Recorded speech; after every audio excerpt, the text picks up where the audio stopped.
As president of the Goa Badminton Association, I see this collaboration with Goa Sports Club as a significant milestone. While this partnership is specific to the VUBL, it also opens the doors to the larger possibilities of what such collaboration can achieve for badminton in Goa. This year is particularly special for us at the Goa Badminton Association as we celebrate our 60th anniversary, a diamond jubilee marking 6 decades of passion, dedication and progress. Our vision has always been to elevate badminton to greater heights, and partnerships like this are essential in making that dream a reality.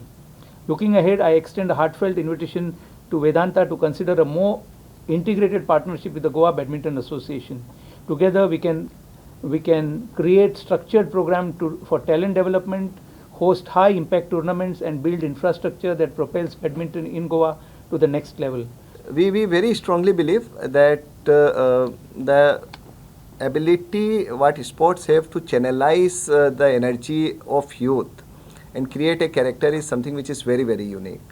And that is where we believe that more and more we invest and create quality sports arenas, quality sports competitions around, we will be able to create better people in our society and a very strong environment, constructive, positive environment we are able to create.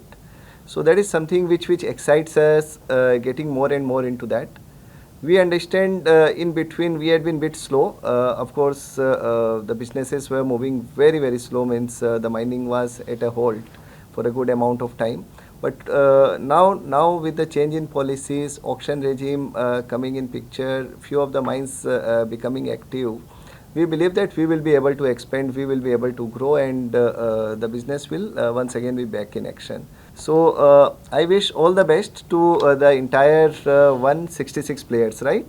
166 players, 6 team. So may the best one win, and looking for full excitement, thrill-filled 2 days ahead. So best of luck to all the teams and players.